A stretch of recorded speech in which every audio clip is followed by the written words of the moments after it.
So previously we discussed what a limit was. So we're talking about limits still in this series of videos. And just as a quick reminder of what a limit is, it says if we let our input values, our x values, get close to some number like a. All right, so we're going to be close to a. So we're kind of looking at this strip here. And we say what happens to our function values. Our function values get close to some number. It's going to be that one, which we're using a capital L for. So we can see as we get closer and closer to this blue value a, our function values get closer and closer to that. So the limit, I got to write the notation, the limit as x approaches a of this function is L. Because as we get closer to a, our function values get closer to L. All right, so video, we're going to go kind of one step farther and talk about a specific type of limit known as a one-sided limit. And then you can see the kind of next series of videos of the rest of the slideshow where there's kind of each topic is another video. All right, so as we saw in our discussion about limits, sometimes the limit does not exist, and one of the reasons this can happen is at a jump.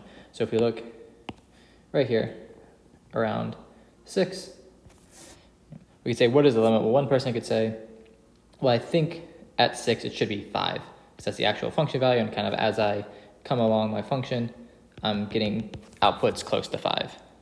But another person could say, well, as I come along the function, I get outputs that are close to 2, so that should be the limit. But if we don't agree and match, it just means it doesn't exist. One person could say 5, one person would say 2. This jump means the limit doesn't exist. There's no value that the function should be at 6. But because of these jumps, this is why we're going to talk about these one-sided limits. So instead of talking about kind of these two sides coming together, we'll just look at the left-hand side or just look at the right-hand side. All right, so here's the notation. So first we have a left-hand limit. So if we have our value a, we're only looking at the stuff on the left-hand side. And the only difference in notation is this little minus sign there. So just like on the x-axis, minus signs are on the left. When we have the little minus sign next to the value, that just means we're just looking on the left-hand side. We don't care about anything that's happening on the right-hand side. And the opposite of that, of course, is if we put a little plus here, positive values are to the right, so that's our right-hand limit. We're just looking at values to the right of this number, whatever number a ends up being. All right, so let's look at this example again. So we know the limit at 6, so we need this.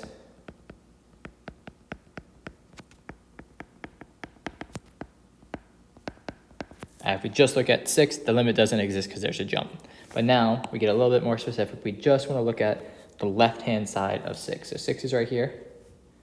And basically what I could do is just get rid of all this because I don't care about what's happening on the right. I just care about what's happening on the left.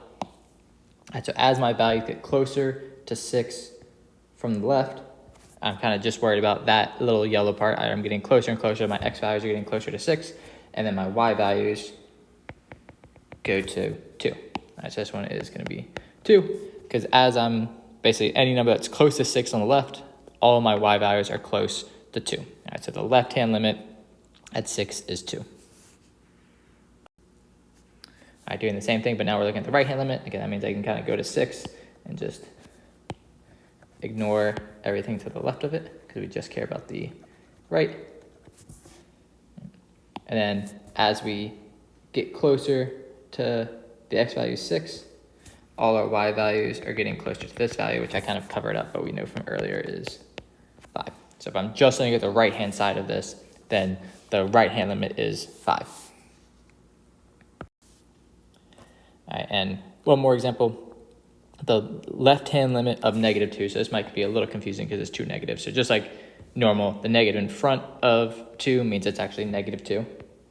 And the little negative there means we're looking at the left-hand limit. So we're looking just to the left-hand side of 2, so this general area.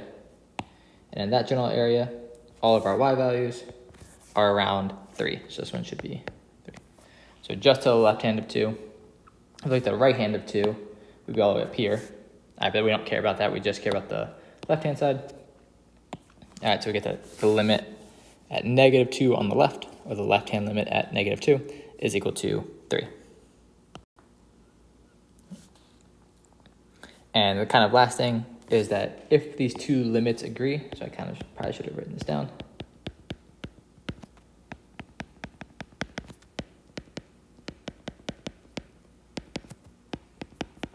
So if the left-hand limit and the right-hand limit are both exist and they're equal to each other, then the full limit without the plus or minus, without the one side, exists and is equal to those.